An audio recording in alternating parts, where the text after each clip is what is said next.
Ella had been preparing for her friend's birthday party for hours. She wanted everything to be perfect: her dress, her makeup, her hair. When she finally came downstairs, her boyfriend Femi was waiting for her. She twirled and asked softly, "How do I look?"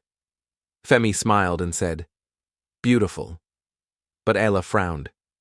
"That's all you can say?" "Beautiful," she snapped. She wanted more. Something that made her feel special. Before they left, Femi asked if she had bought a gift for her friend. Ella sighed and said she didn't have any money. After a moment of silence, she went back upstairs, opened her father's drawer, and quietly took out some cash. As they walked out, she handed the watchman a towel to spread and hid the house keys under a rock. When she got into the car, Femi's eyes caught the bundle of money in her bag. Shocked, he asked, "I thought you said you didn't have any money." Ella laughed nervously. "My father's a politician. He keeps money in the house like it's a bank." When they arrived, Ela greeted her friend Tara warmly and wished her a happy birthday. She looked around, surprised that the party was small. Tara smiled and said she preferred something private, adding that her boyfriend Ronald had gone to pick Basil up from the airport. The moment Ela heard Basil's name, her heart skipped. She pulled Tara into the kitchen and whispered, "Why didn't you tell me Basil was coming?" Before Tara could answer, Femi walked in, checking on them. Ella quickly told him that he wouldn't see her over the weekend. Her father was to be crowned chief in their village, and she'd be traveling with him. Femi nodded, understanding and trusting her completely. But that night, Ela called her father and lied, saying she had exams and couldn't make it. The weekend came. Femi and his brother Nicholas sat silently in the car, eyes fixed on Ela's gate. Femi looked restless, guilty. "You dragged me into this," he muttered. "I didn't know you were a thief." Nicholas stared ahead. "This is how I've paid my school fees. I wouldn't have involved you if my life wasn't in danger. I owe bad people money." When the watchman walked away, Femi took a deep breath, got out of the car, took the hidden keys, and slipped quietly into the house. At that same moment, Ayla was getting ready to meet her dream man.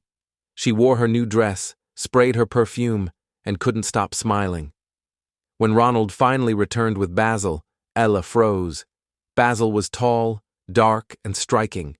His deep voice carried an American accent that made her heart race. Tara suggested they go clubbing, but Basil said he wanted somewhere peaceful. Ella's eyes brightened. "We can go to my house," she said quickly. "I've got drinks, and my parents are in the village." "We'll have the whole place to ourselves." Everyone agreed. Back at the house, Femi searched every corner for the money, but found nothing. His heartbeat quickened as he entered Ella's bedroom. He opened drawers, cupboards, nothing. Tired and confused, he picked up one of her dresses, pressed it to his face, and breathed in deeply. Outside, Nicholas saw Ella's car approaching. Panic struck. He called Femi. No answer.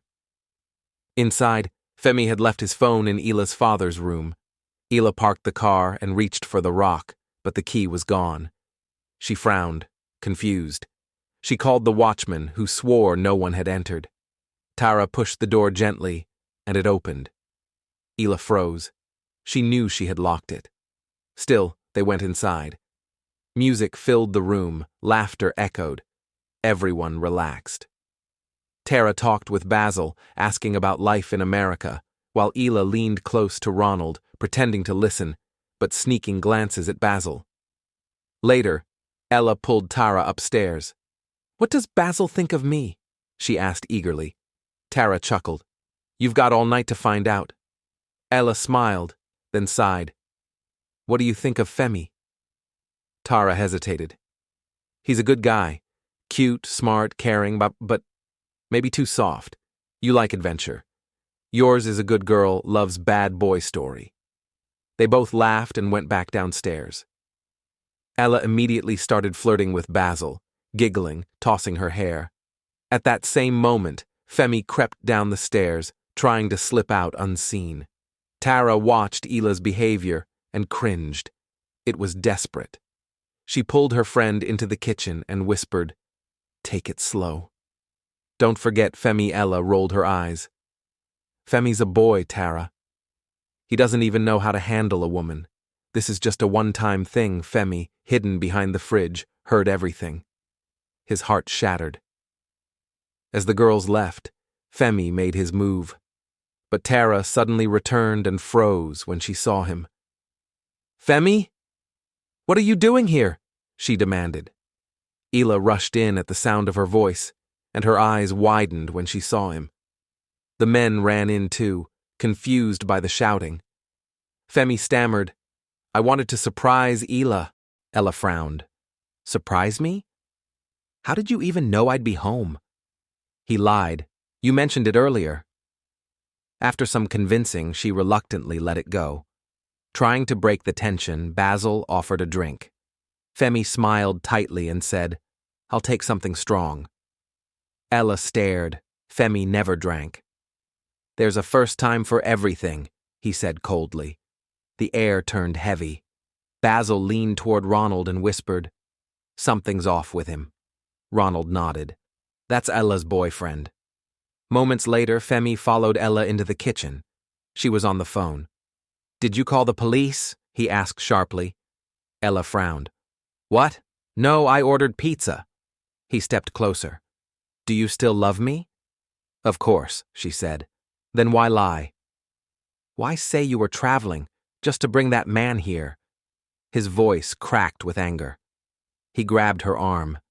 Ela screamed. Tara rushed in and smashed a bottle on his head. Femi collapsed. Ronald was stunned.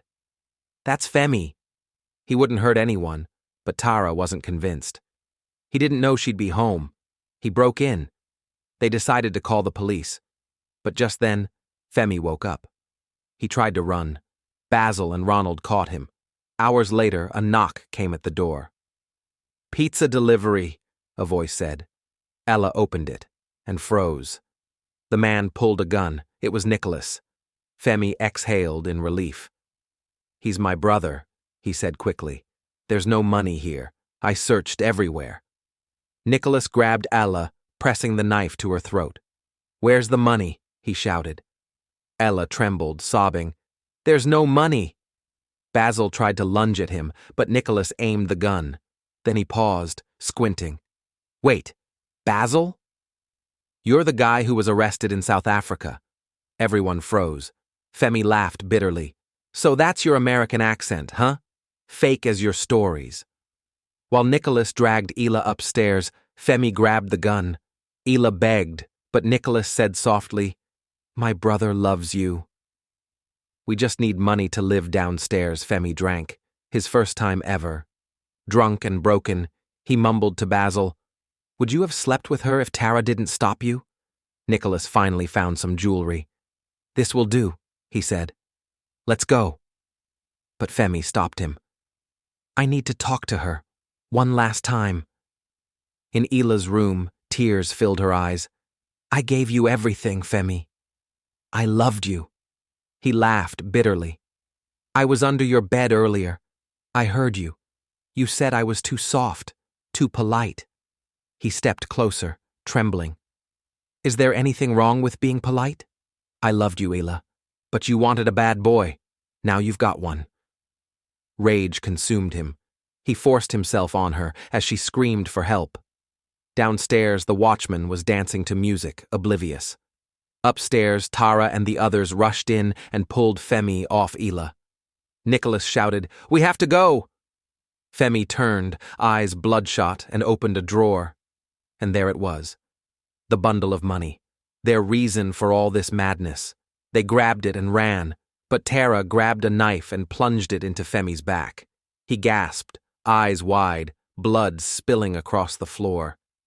Everyone froze, the room filled with the echo of silence.